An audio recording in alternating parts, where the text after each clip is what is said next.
Hey everyone, welcome back. If you're thinking about cruising out of Barcelona, especially on a Disney cruise, this video is for you.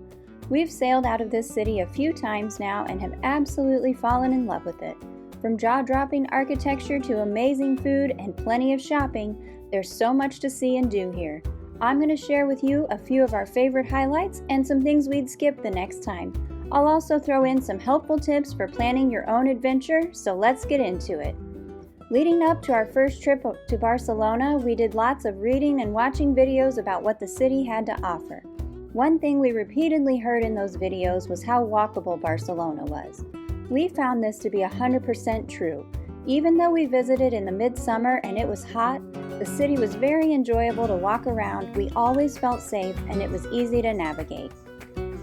Because we've gone a few times, instead of making one linear video, I'll be sharing the highlights and a few lowlights of the sights and eats we experienced in this beautiful city. Let's start out with some highlights. At the top of our list would be the sightseeing of the architecture of Antoni Gaudí. The first Gaudí site we visited was Parc Güell.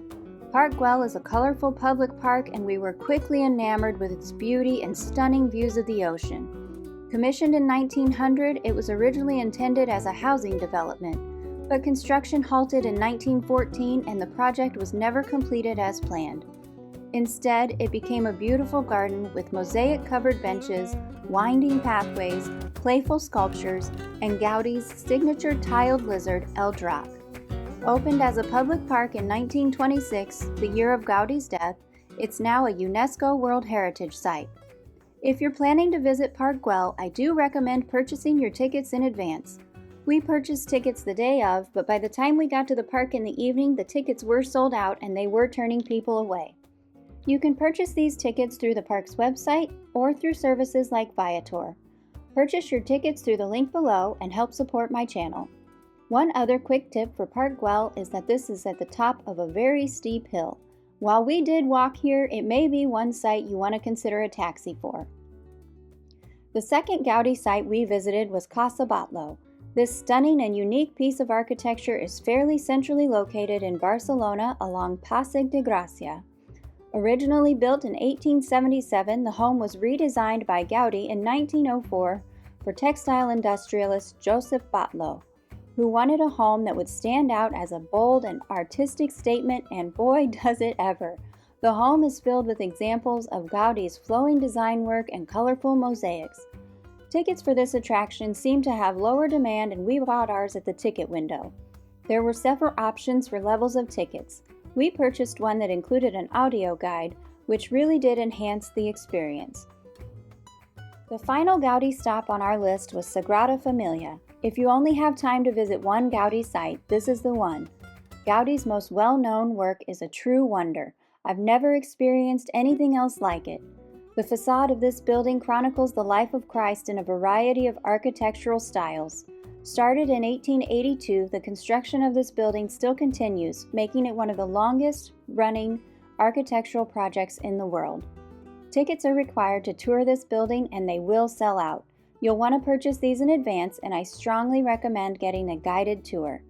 Having the guide really enhanced our tour and helped us appreciate the features and this stunning structure.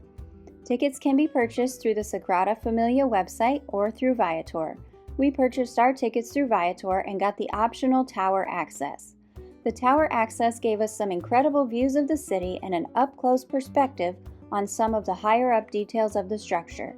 We really enjoyed this experience, but I will warn you, it is very high up and you have to go down a tight, winding staircase that my husband and I both felt a little uneasy about, even though neither one of us really struggle with heights. Beyond the Gaudí sites, we also visited the Barcelona Cathedral. This was my first experience visiting a cathedral in Europe, which may have skewed my opinion, but I would absolutely put this on my must-do list. This cathedral was stunning. It's a very large cathedral that has a gorgeous interior, a beautiful courtyard, and a rooftop area where you can grab more amazing views of the city. I'm not even Catholic, but I felt so truly moved by what we saw here. This was an activity that we just kind of happened upon while exploring the city, and so we bought our tickets at the door. I wasn't prepared to visit the cathedral and had worn a tank-style shirt, but I was able to purchase a shawl at the door so I could tour and be respectful of their dress code. I don't remember exactly what the cost of the shawl was, but I remember being surprised by how low it was, and it was definitely under $10. Alright, let's move on to the highlights of my two favorite vacation activities, shopping and eating. These two things are a huge part of why we fell in love with this city. If shopping and eating are high on your vacation to-do list, you won't be disappointed here. I'll start this section with featuring a place that will let you do both, La Boqueria.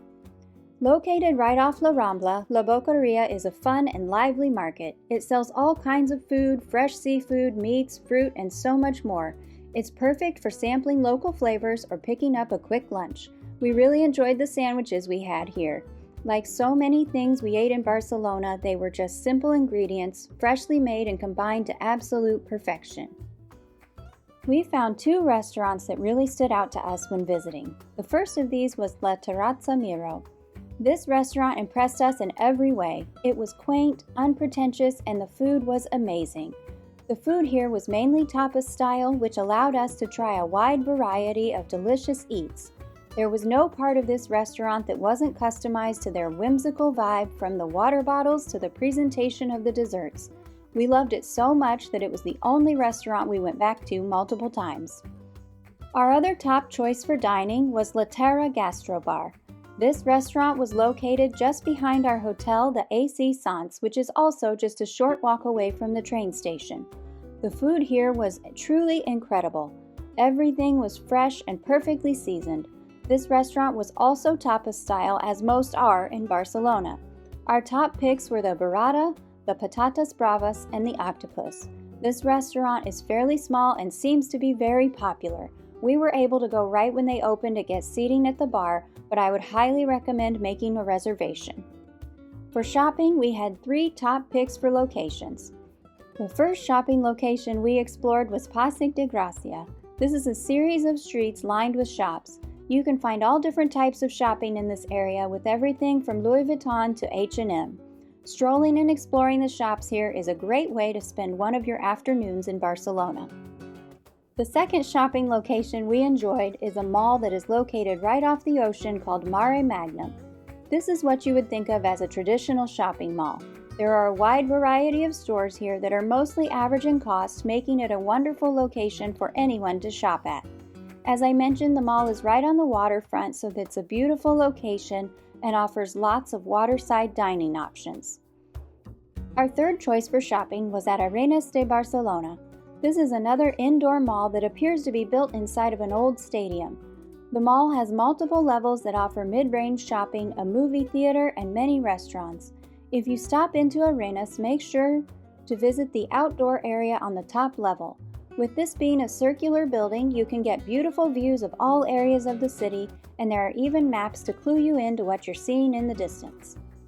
I'll also pause here to share a few of my favorite stores that I found in Barcelona. Some of my favorites that I hadn't seen in the States were Oysho, Kiko Milano, and Desigual. Oysho is a women's athletic wear store. It was kind of a cross between Lululemon and Fabletics. I bought several things here and found them to be solid quality, and the sizing was very similar to US sizing. Kiko Milano is a makeup line based out of Milan, Italy. I love this store. I'm not gonna lie, I stalked their website to see if they brought any stores to the US yet. The products I got here were fantastic. The makeup was well pigmented, feels great on the skin, and lasts a long time. My last shop here in Barcelona was Desigual. They have both men and women's clothing here. Admittedly, some of their styles might be suited for a younger audience, but I found some really great pieces here, and a huge plus for this store is that they have some really unique Disney finds. Okay friends, I hope you've enjoyed hearing about the things we did in Barcelona. This city is so wonderful and we truly did fall in love with it, but there were a few things that we would skip if we had to do it over again, and here's what they were. Recinte Modernista de Sal. So this location was basically a closed down hospital that has been turned into a museum-ish location. To its credit, the facility is very large and had some really impressive architecture, but honestly, we just thought there wasn't a lot to see, and overall, I'd say it was boring. Our tickets here cost more than several of the other things that made my must-do list, which made it even less appealing for us. Barcelona Botanical Gardens. We bought these tickets as an upgrade to our Montjuïc Castle tickets, and honestly, we just didn't think they were worth the upgrade. The area was a little difficult to navigate to and a little sparse. When I hear botanical gardens, I picture beautiful, colorful flowers, and that just wasn't what we found here. Also, in case you were wondering, I would put Montjuïc Castle as a mid-tier activity for Barcelona. We really enjoyed the views and the history of this location, but it's not a must-do if you have a limited amount of time. Barcelona has truly become one of our favorite cities. The stunning architecture, delicious food, and incredible shopping made it such a special place to explore. While there were a couple things we'd probably skip the next time, the highlights far outweighed the lowlights. If you're thinking about cruising out of Barcelona, especially on a Disney cruise, I'd love to help you plan.